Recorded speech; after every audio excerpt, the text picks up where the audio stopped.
Well, all right, all right, all right. It's Friday, Friday. And this is Eclectic Ramblings right here on WFOV 92.1 LPFM Flint.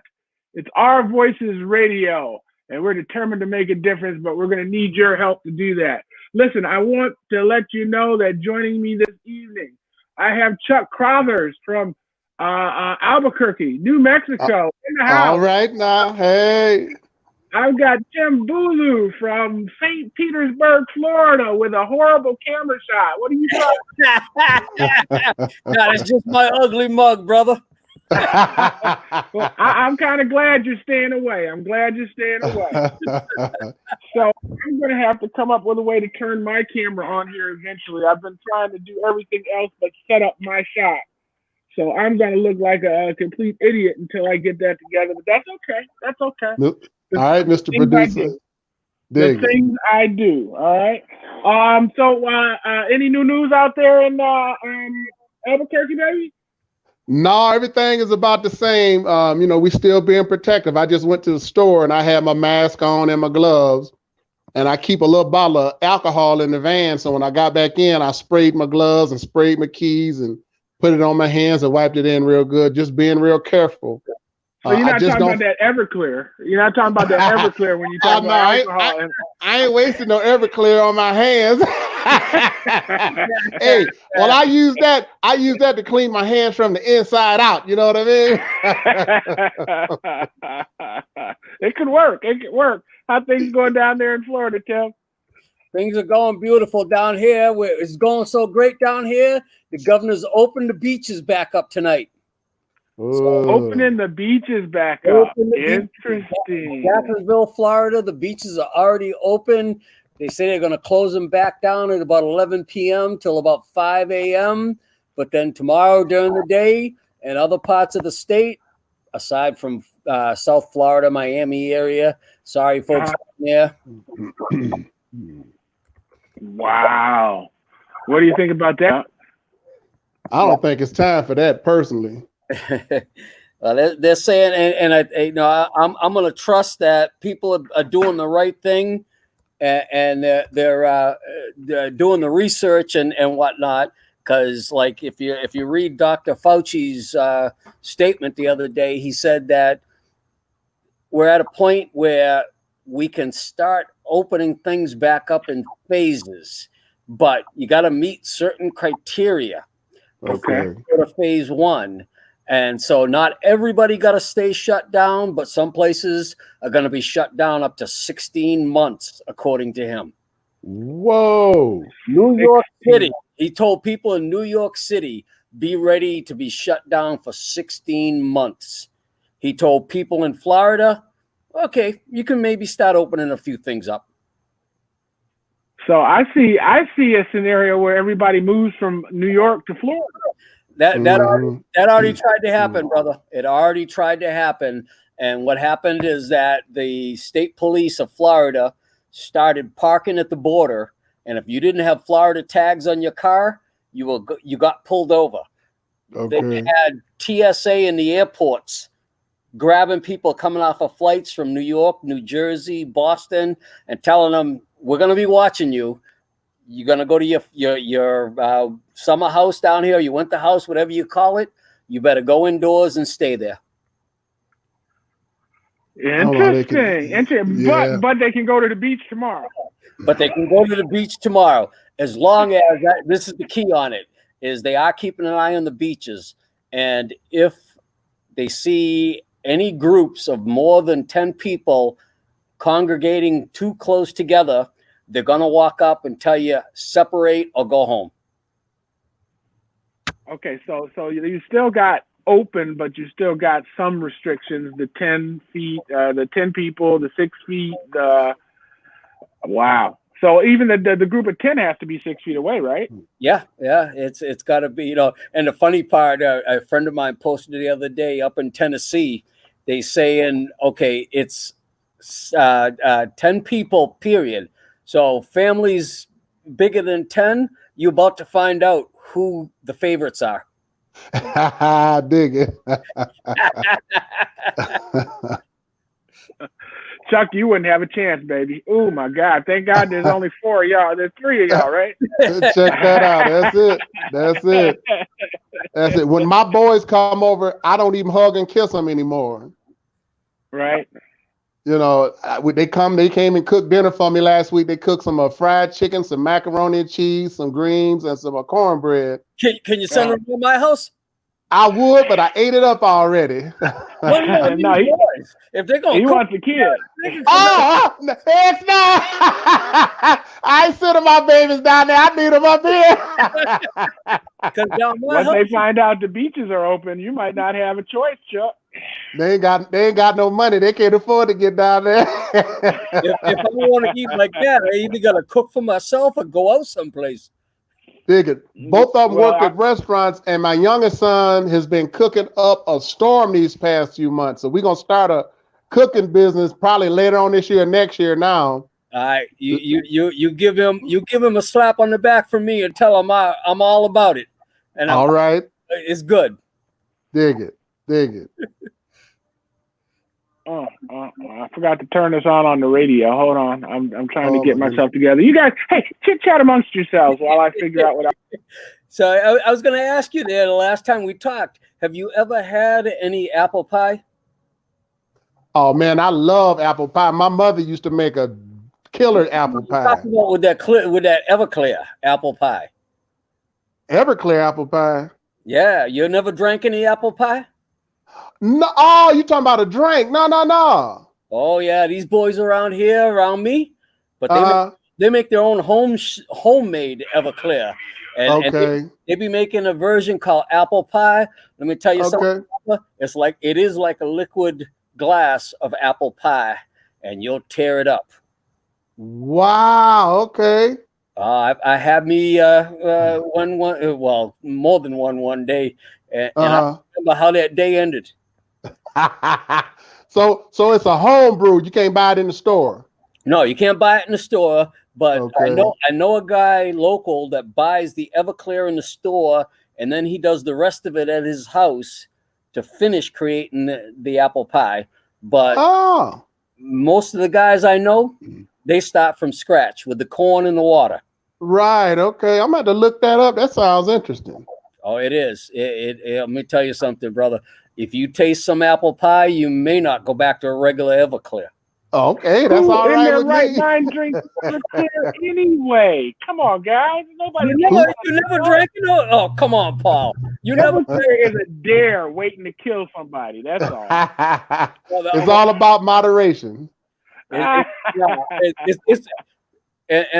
one of my Indian friends turned me on to this stuff that they make over in his section of India called fenny, and they make it from the fruit. The cashew nut is actually a seed that grows outside of a piece of fruit, and so they take the fruit, which is throwaway, and they press it and get the liquid out of it, and they double ferment it, and it's called fenny. Let me tell you something. You think Everclear is rough? You drink some fenny that's with anything, and is table warm. It's like a razor blades going down your throat. Whoa! But I'll tell you what, this is the appeal. You mix it. No, you mix it, the appeal is you mix it with some Fanta orange soda. And it's a drink that you'll be sucking on all day long. What? Now is that another home brew? It is definitely a home brew. I got a friend that smuggles it in from India. All right, now. You want to give us his name and address? Yeah, no. Yeah, no. No, not at all. Huh? he makes it over in India when he goes to India once a year for a month, and when he comes back, he brings me another bottle of fenny, and they make either out of the cashew fruit, or he has brought me coconut fenny, which they make out of the sap from a coconut tree. Okay. Wow. Okay. So is anybody planning any travel anytime soon? I mean, everything is open. Would you get on a plane? Is October soon? October is soon in the scheme of things. You know, I have another 25 years, hopefully with any luck. And so, yeah, October is nearby. My 40th high school reunion is in October. Outstanding. And I have a family wedding in Massachusetts. Wait a minute, didn't we graduate the same year, Timmy? What year did you graduate? No. I was between you and Sizway. Okay. You were below me. Sizway was just ahead of me. Okay. All right. I'm trying to. Situate High School is having their class of 80 reunion this year. 40 years. Yeah, in October. And then I got a wedding up that way in the end of October. So I'll be up there the first week in October, the last weekend in October.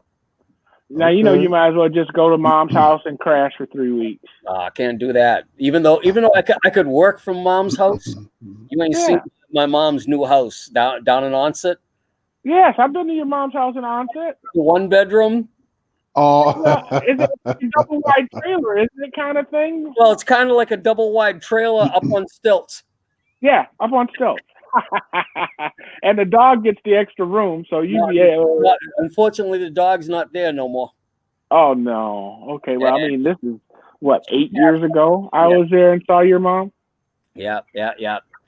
All right. Cool. She making sure nobody stay around too long. We've been trying to get her to come down here to Florida, and wintering down here in Florida. But she says, you know, that much as she complains about the cold and the wind and all that up there, she won't leave Onset, Massachusetts.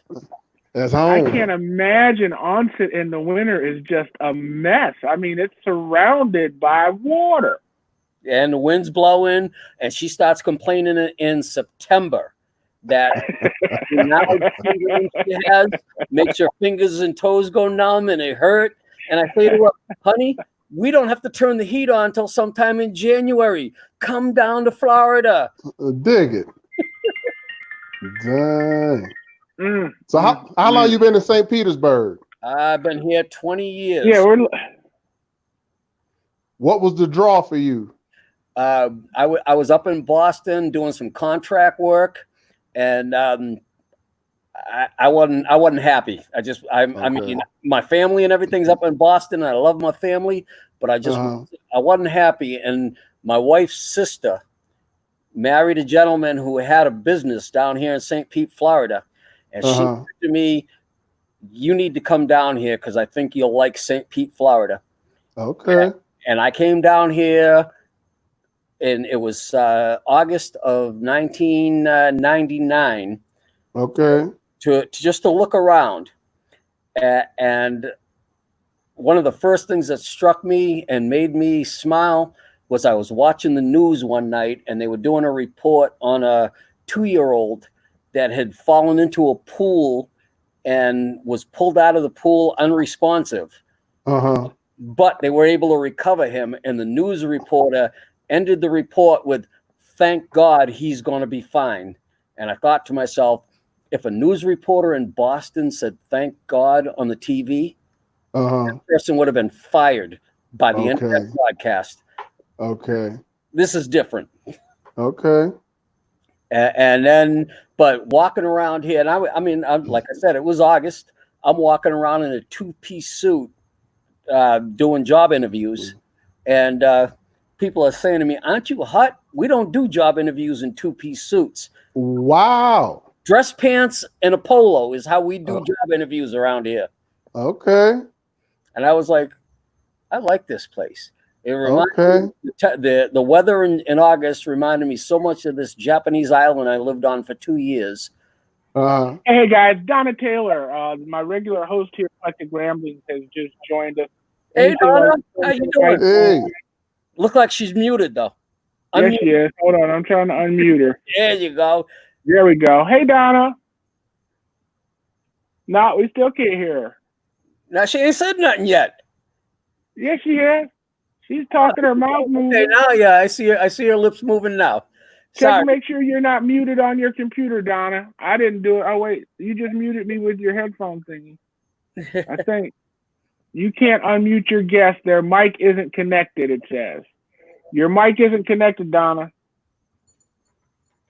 I don't even know if she can hear us or not. It says your mic isn't connected. Plug it in. Plug it in. My mother told me that the other day. I was trying to do a Facebook video conference with her, and then I called her back, and she's like, "I can talk to you, but it says my mic's not plugged in."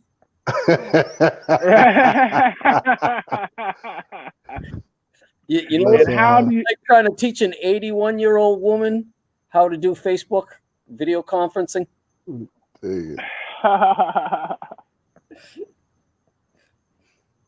Hold on, I'm gonna try to get her to plug in her mic. M-I-K-E. I text her. See if she sees. Well, she's probably on the phone that I'm texting her on. Actually, while she's trying to figure it out, let's see. Have you gotten any? I almost heard her.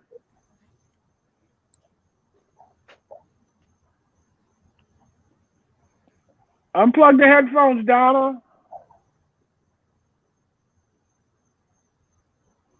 Unplug them. Let's see if she does that. Unplug. So let me ask you this, guys. Can you hear me? Yep, I can hear you. Yeah. Did anybody get their stimulus money? Not yet. No. No, I'm working all overtime I can stand. I'm good. Yeah. But I mean, don't you still qualify even though you're still working, or is it just for people that aren't working? I don't know. I made a whole lot of money last year. I doubt it. No, you still qualify. Trust me, brother. You had to make, because I thought so the same thing, and I did a Right. check, and with my wife's salary combined with mine, I still qualify, and there was no way to say no thank you. There was no way to say no thank you. I think it's over 130,000 single. Oh, okay. Get it. And I think at 130, you get like 900 or something like. You know what I mean? If it goes above that, you get a little. But at 200,000 was a cutoff or something. It was over 150 as a married couple. For a married couple. Right. Okay. So what I decided to do, since I couldn't say no thank you, and my wife and I are doing well, thank God, I'm donating mine to a food bank that helps out a lot of people around here. Beautiful. Nice. Well, I'm wondering what people are doing. What if your wife didn't work? I mean, do you have to have work to qualify for this, or is it just every adult human? It's as of 2019 or 2018, depending on the last time you filed your tax return, what was the combined taxable income if you filed jointly, or what was your taxable income if you filed single? Okay. All right. Well, here we got Jay Cornelius has joined us. Let's pull him up. Let me see if there's any comments. I don't see any comments yet. Jay, can you hear us? Yeah, I can hear you. Can you hear me? Yeah. Welcome. You're in the room with Paul Herring, Chuck Chalmers, and Tim Bulu. All right. How's everybody doing? All respect. Wonderful. Good. I kind of like Jarvis. Jarvis used to host my show, Common Ground, back in the day, and he's gone on to bigger and better things. He's a manager, or was a manager with a major corporation. He's currently pastor of his own church here on the north side of Flint, doing great things to try to keep people safe. Right, Jarvis? Doing what I can, running a professional development business as well. Nice. So we're asking people how they're feeling about this COVID this week. We talked last week briefly, trying to just get an update. I know you're new to the show, but what do you got going on, man? What are you thinking?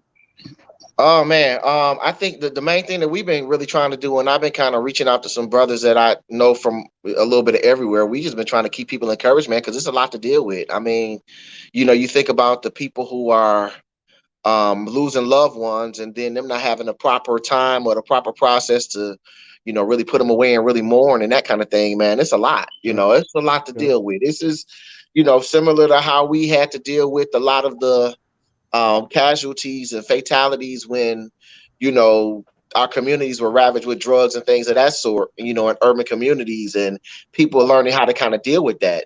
This is almost similar. Not to say that, it's the same nature, but as far as the amount of people who are just leaving here unexpectedly, and people are learning how to deal with that and handle that. And then the fear, of I can go out tomorrow and it could be me, or I may have it and not even know it, and I may bring it home to somebody. And the healthcare professionals, the essential workers. It's a lot, man. It's a lot. Yeah, it's a thought that's always on my mind, brother, because I'm immune compromised being on chemo, but the biggest worry I have is not about me getting sick and ended up in intensive care, because the good Lord's kept me alive a year longer than the doctors thought I was going to live. But what I'm worried about is I got my wife and two of my adult children living here with me. I don't want to pass this on to them.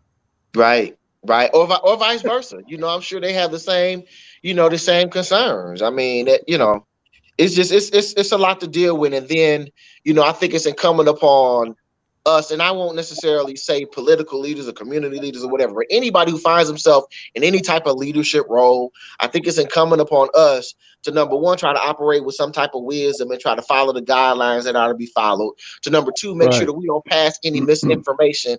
And number three, try to keep a level head enough so that we can kind of advise other people so that everybody's not in such a state of panic. Because if we're the ones that we lose our head, then where's everybody else? So I mean, 100% on that one. Yeah. There's just too much playing politics going on right now. Yeah, I agree. Going on, and we need to stop that, because people are out there. I got a sister who is in total paranoid state right now, and no matter what we try to tell her to calm her down, she ain't calming down because she's listening to the wrong news sources. Yeah. That's that misinformation, man. And then it's crazy because given an optimistic. Wait. How do you determine what the real news source is? If I'm a CNN lover, I'm going to somebody because bad sources are giving us bad information. I saw or not consistent information. I mean. Well, Timmy told us earlier that they're opening the beaches in Florida. I saw. Not only that, there's a report that just came out maybe 5 minutes ago. It was a news article that was just reported that said that Texas is going to be one of the first states to open, and it's going to open on Monday. Right. Oh my goodness. So the person I saw earlier that I think had the most intelligent information was like, stop paying attention to these news media sources that are looking to sensationalize this. Right. Pay attention to CDC, and most importantly, pay attention to Dr. Fauci.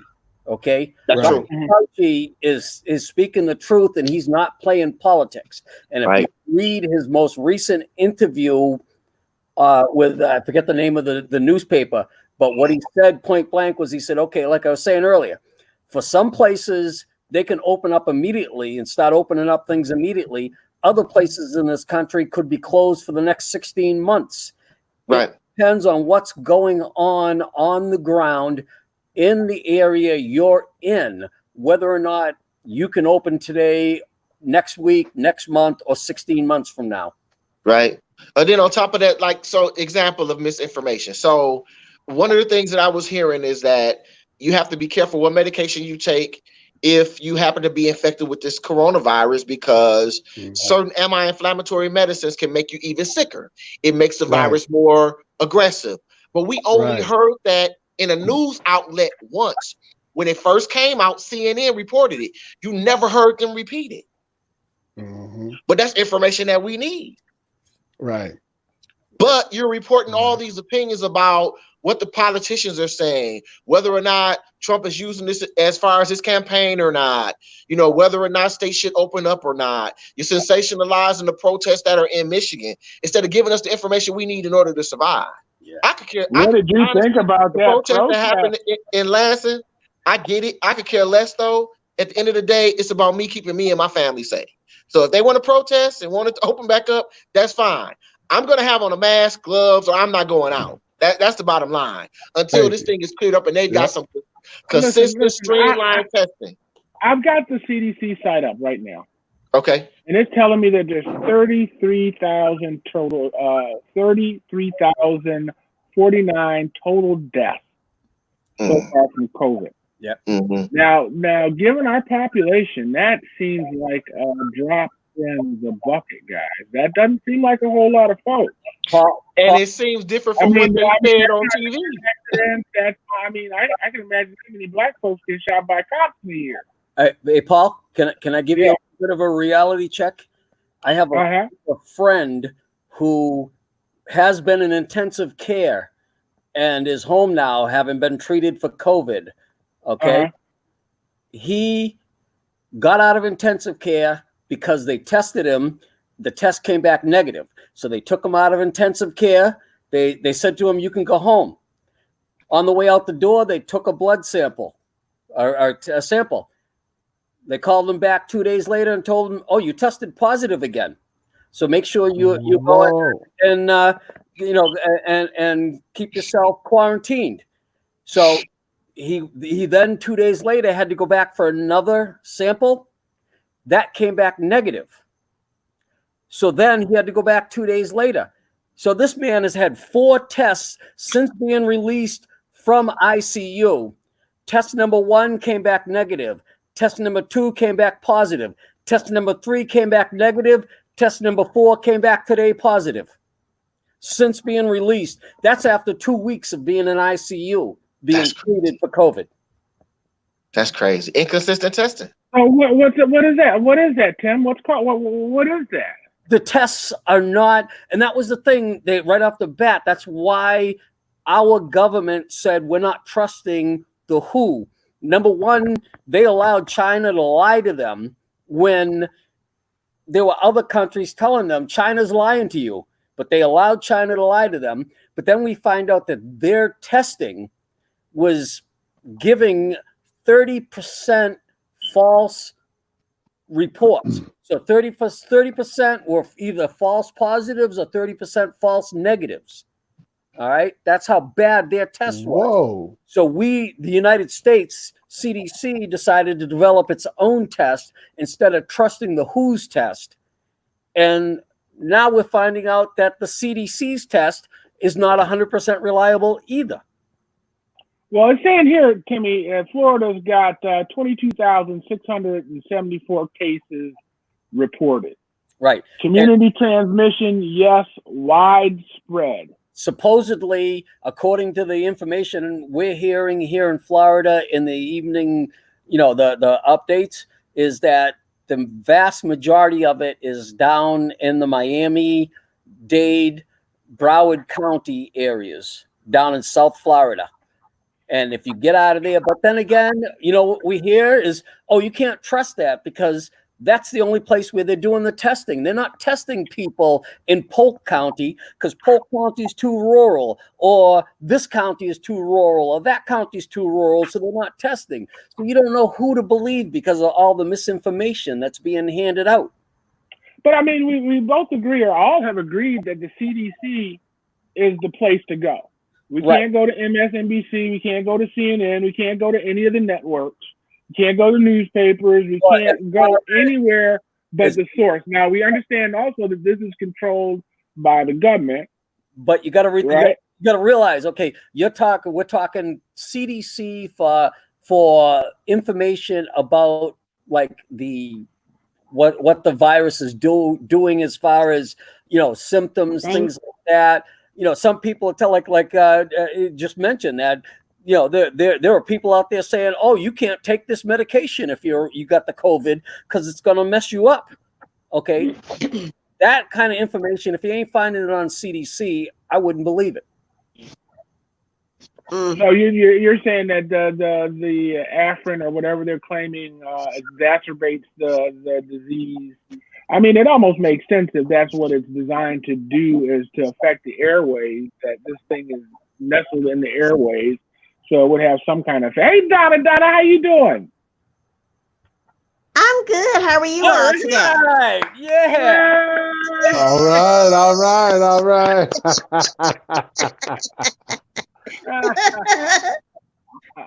So we got a comment here from Abdullah Muhammad. They're saying that the test is fake.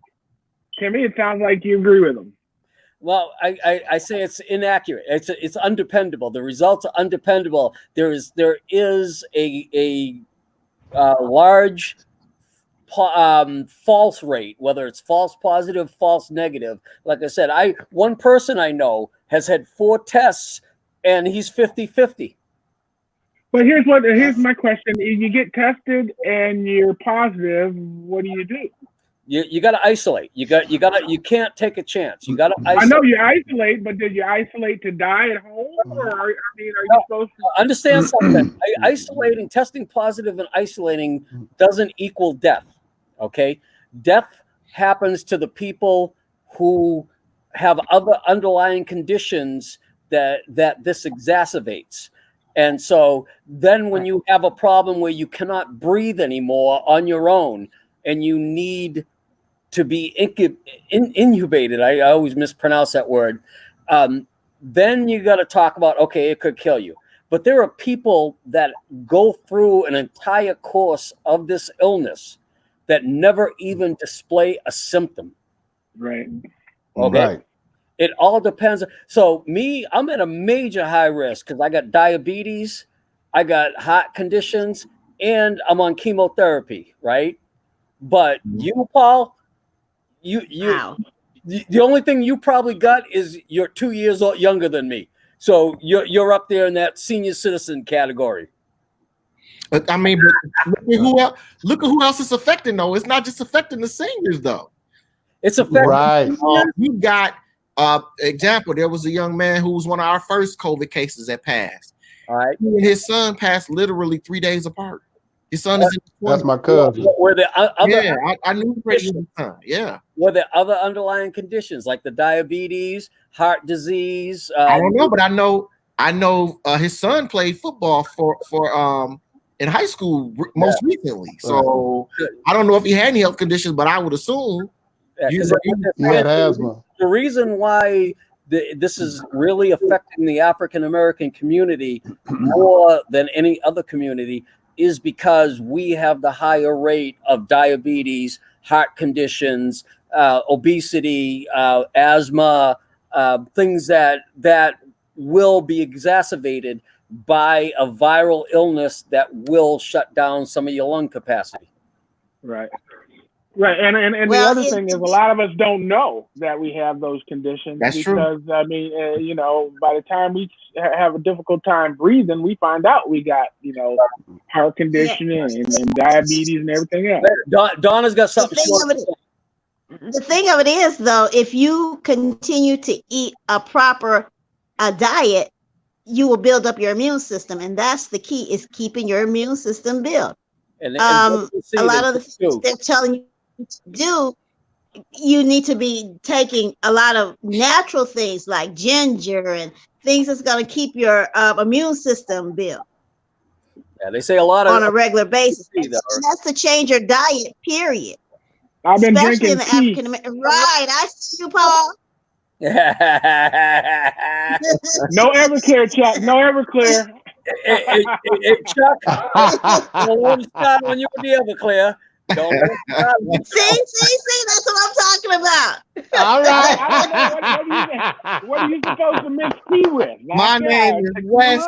But you can use a little Everclear. That'll kill almost anything. That's what I said. All right, now that's what I'm talking about. Switching to making the hand sanitizer now. If somebody can convert from making alcohol to hand sanitizer, then I done drank enough that the interior is sanitized. Oh boy. But you have some other issues that you really, really need to be working on building your immune system. If you don't do nothing else, do a lot of dark green leafy vegetables as often as possible. My fight has always been like every Wednesday I have an appointment at the VA hospital, and one Wednesday I get chemo, the next Wednesday I go in for a nurse's appointment. This past Wednesday was the nurse's appointment, and they called me up after the blood draw and said, all right, you're borderline too low on your white cell count, but we think as long as you're self-isolating, you should be okay. Okay. So you haven't been out the house since, right? You're just going to the hospital and back. I went from the hospital at Home Depot to my sister-in-law's shop, then I came home. Hard at it. See, that's why we're dropping dead right there. That's boom. Unbelievable. You know what I told you. It's not about me that I'm worried. It's about, do I catch it and bring it to somebody? Well, that's it. And the bottom line is, if it's bull crap and it's all a game, do you venture to the side of safety, or do you venture to the side of it's bull crap?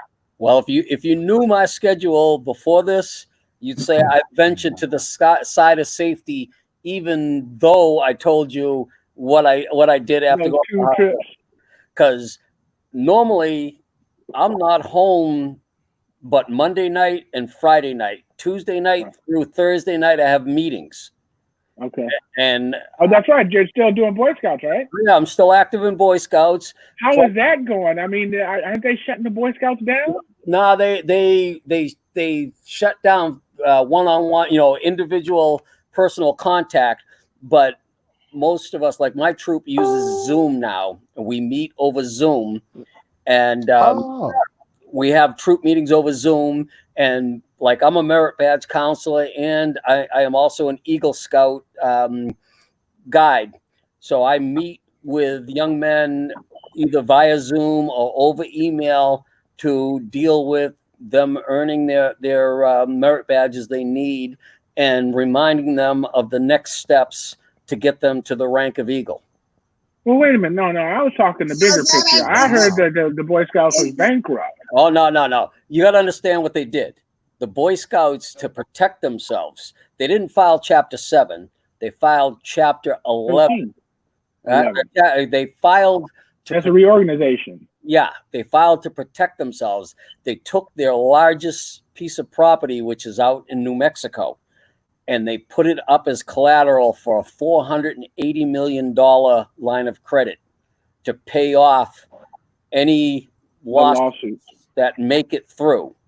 But the plan is that they will eventually come out and go back to being normal. Well, it'll never be back to the way. The reason that we're in this problem we're in is because back in the day, and this is when you and I were of age, Scoutmasters by themselves would take a group of boys camping, and Scoutmasters, adults would meet one-on-one. Well, some shady things happened. So the reason why they had to protect themselves was, first, the state of New York said, okay, we're going to remove the statute of limitations and say, if you were ever molested by a Boy Scout leader anywhere in the state of New York, no matter when it happened, you can file a lawsuit. So what's the address for that? What's the address? Wait a minute. Whoa, even better. New Jersey decided to one-up New York by saying, hey, at one time, the Boy Scouts of America was headquarters in the state of New Jersey. So therefore, if your molestation happened at any time during the time that the Boy Scouts was headquartered in New Jersey, no matter where in the United States that molestation took place, you can come to New Jersey and file a lawsuit. Wow. Beautiful. So the Boy Scouts of America had no choice. They had to do something to protect themselves. So the conversation that's been happening in the local councils, like this happened in my council, was, all right, well, the BSA National has protected themselves, but what about the councils? And I looked at the people that asked the question. I said, okay, let's take a lesson from our leadership. We have several properties here in the state, in the middle of the state of Florida. Let's put them all up for collateral for a line of credit and file for bankruptcy to protect ourselves. Right. Duh. And they said, we didn't consider that. The possibilities of the local council being sued are minimal. I've looked at the statistics, and there are so few reported molestation cases within the state of Florida, and only 2 actually took place within our council.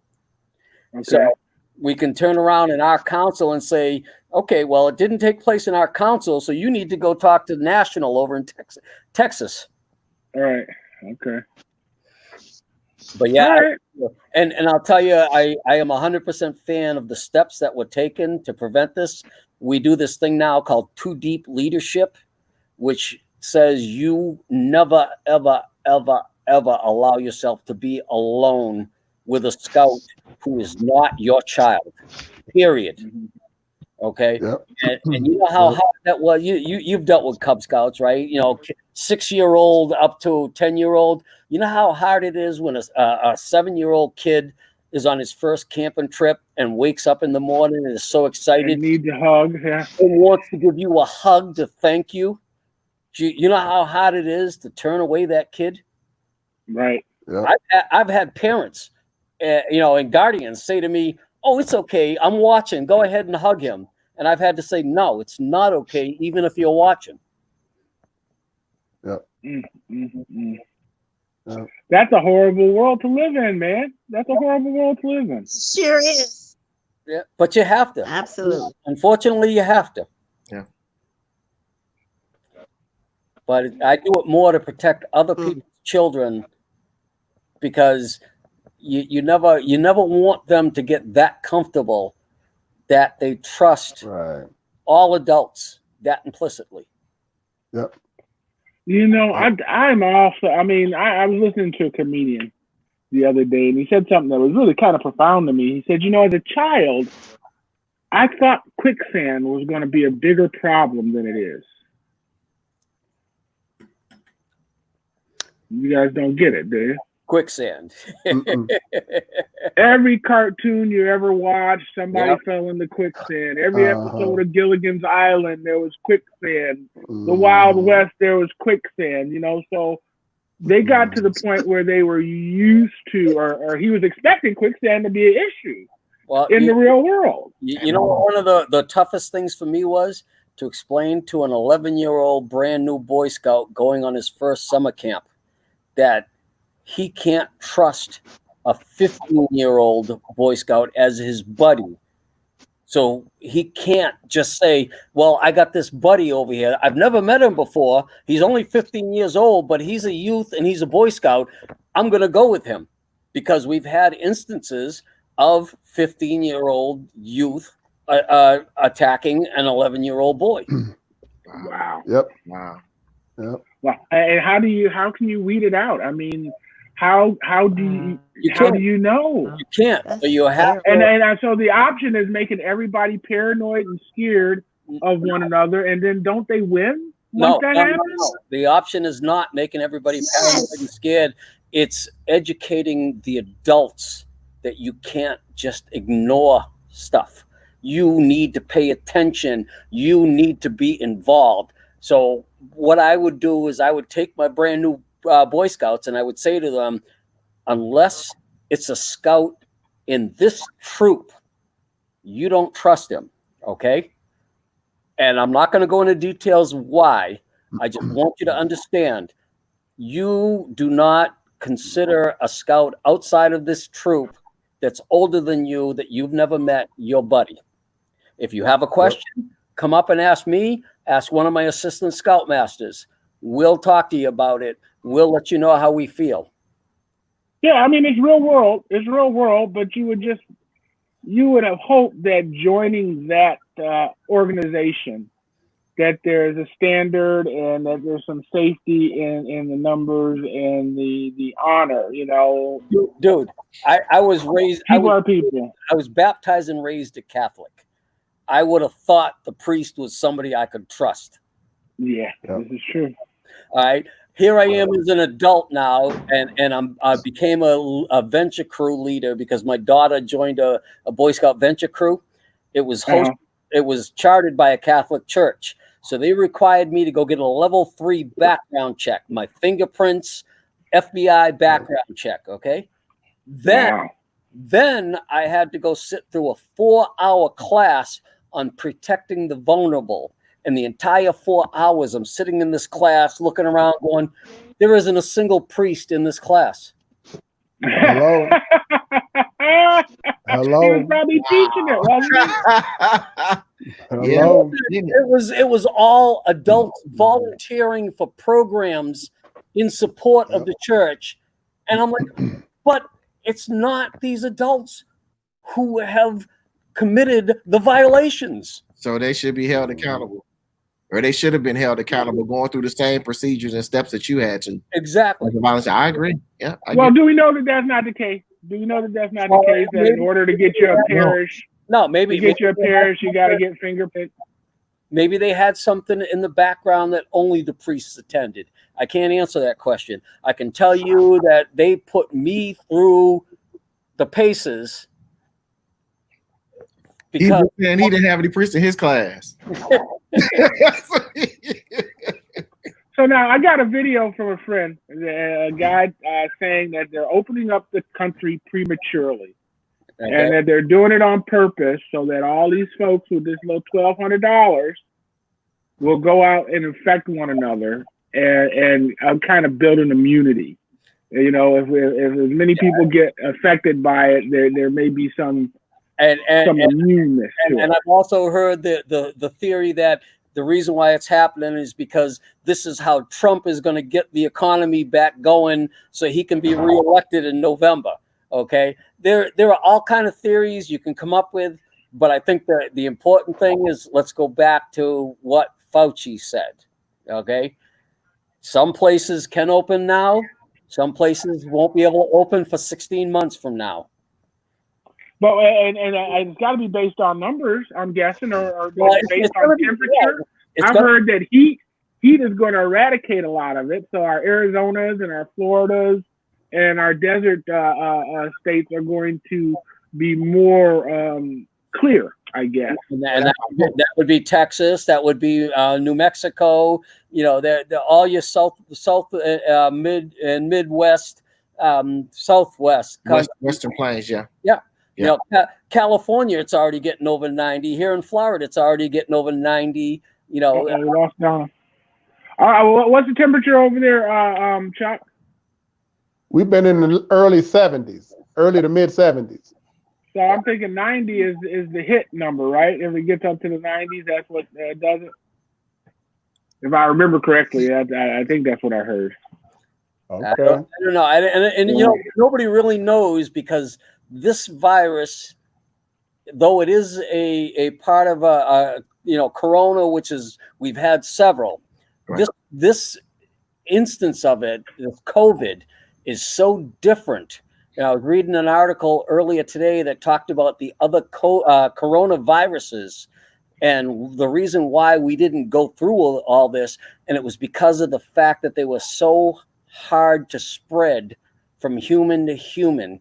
Even if you walked up to another human who had it, that unless you exchange fluid with that human somehow, you weren't going to get it. But this one here is different, according to the information we have right now.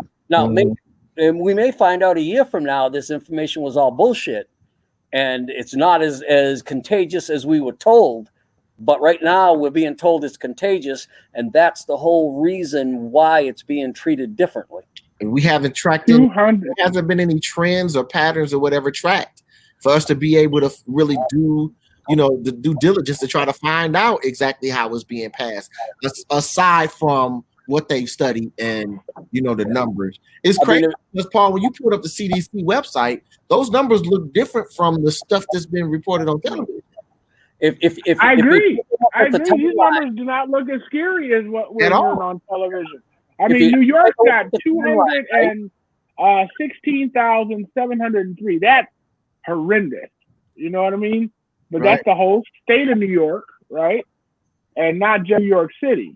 Right. Michigan, the top of it, 29,000. And, I can see these other rural states. There's 1,300 in South Dakota. Right. And is that just the ruralness, that people aren't in contact with each other, maybe just in the city centers, and there's a lot of and this ranching and whatnot. Spread out as North Dakota is, so I would assume, North Dakota's got 393 cases. See, very, very spread out, very rural, mostly farmland. This is our eastern seaboard. And that was one of the jokes I saw the other day on New Zealand. I've been to New Zealand, and a friend of mine that was on the trip with me to New Zealand posted about how New Zealand's starting to drop already and everything. And somebody posted back, wait a minute, the sheep outnumber the humans in New Zealand.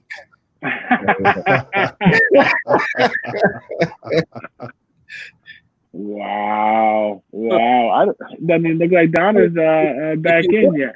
If you look at the CDC, if you look at the timeline realistically, right? Go back in December, I believe it was.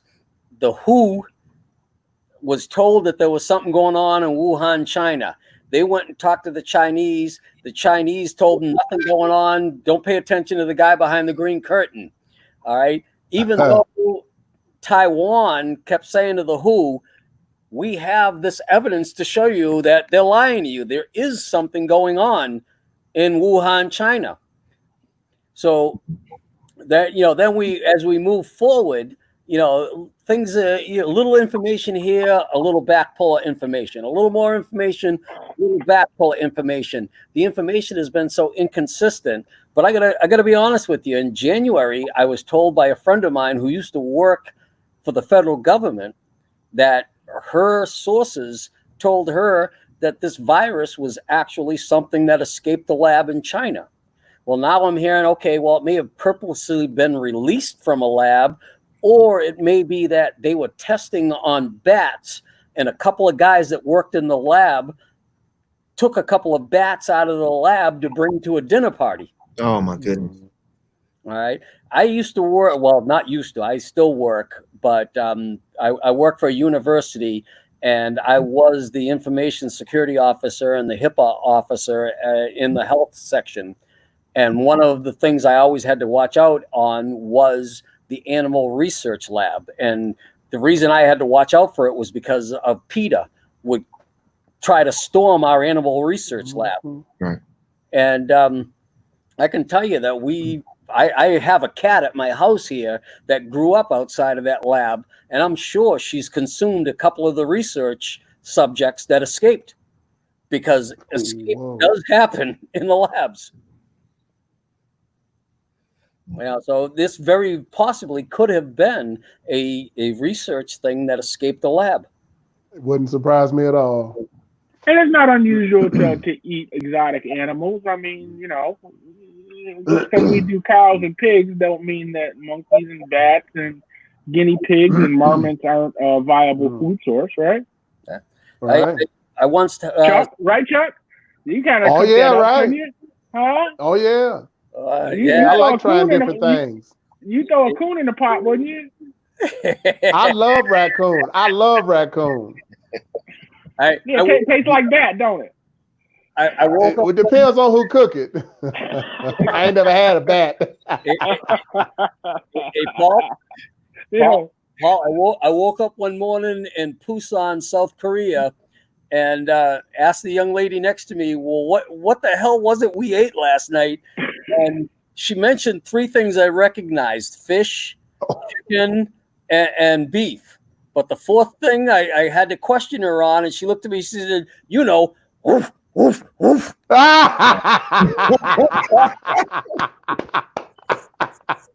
Whoa! Woof, like it's time for that community garden, Paul. My dog just ran out the room from the story. You scared the dog. More than once, I've looked at a dog and said, "You eat my food, I'm eating you." Wouldn't be the first time. Wow. So we got a comment online. Veronica Johnson is saying she thinks it's a weapon of mass destruction, guys. What do you think? Very possibly. I wouldn't be surprised. Population control. Could be. Yep. I don't think that's so much of a conspiracy. I trust the Chinese as far as I can throw them. And this comes from a man whose job is securing research from Chinese hackers. So, wow. Do we come up with a solution? I mean, how do we fight this? Should we all just get gas masks and oxygen tents installed in our houses so the next time around we can really shelter in place? My belief, Paul, is we need to be patient. We need to be intelligent, and the first thing, and it's going to be the hardest thing in the world, is we need to pull the politics out of it. Okay, we need to be able to trust the information we're being given is accurate and realistic.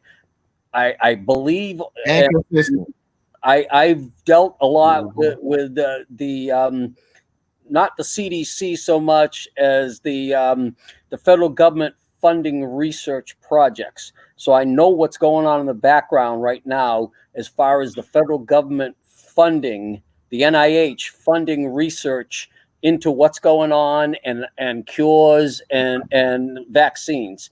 And if we get the politics out of it and we allow the NIH and the research universities that are working to work and deliver us the data that they find, we're going to get to the point where this will not be a worry again. There's an election in November. That's the problem. Do we need to push our politicians to a single payer system? Do we need to demand a revamp of healthcare from the ground up and coverage for every American now that we've seen the disaster that our healthcare? I heard a woman had her gallbladder explode or something like that. And instead of calling the ambulance, which she knew was going to cost $1,000, she had her coworker drive her to the hospital, not to the closest hospital, but to the hospital that was in her plan. And then even then, she got a $10,000 bill. The surgeon that was in the hospital in her plan wasn't on her plan. Right. There are some things that need to be straightened out, but also you got to understand, if you sit down and actually talk to somebody who's lived, like one of my good friends is a retired nurse from London, England. And so her and I have had some great conversations about the difference between the healthcare system we live under and the healthcare system they live under in England. And she is amazed at some of the proposals and the things that she's seen.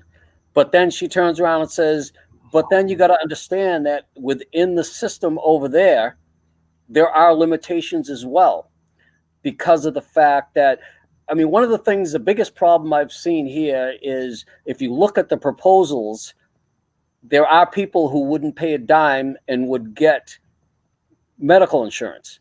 Okay. In England, everybody pays, regardless of your financial status.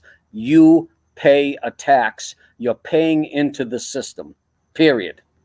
Okay. But sometimes they have to make a decision. Well, and I hear them talking about it here in the United States. And I've actually seen from the Office of Civil Rights 2 different state medical entities that have been charged because they released guidance saying, here are the criteria where you make the decision based upon whether somebody gets an ICU trip and the respirator or not.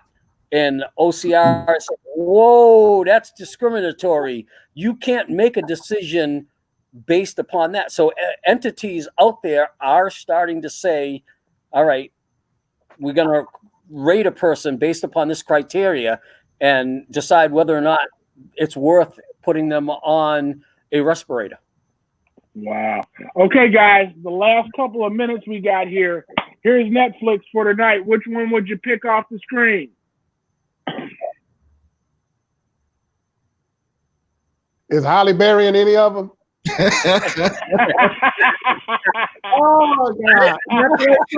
Because I vote for Halle Berry.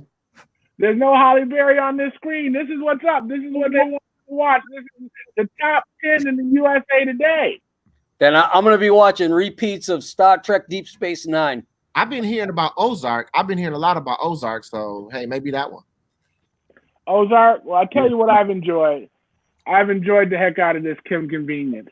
Guys, it's been great. Our time is up. Thank you so much for joining us on Eclectic Ramblings. Thank you. As always, we're always looking for folks to start their own shows. If you're interested in live streaming, starting a public access television show, a radio show, or even a live stream like this. I see Marcus said he's going to do Ozark. Give us a call at 810-239-2901 or check us out on the web. We're on YouTube at Spectacle TV and also on Facebook as Spectacle Productions. You guys, thanks for joining us. We're out of here. Hey, guys, peace. Peace. Peace. Yay.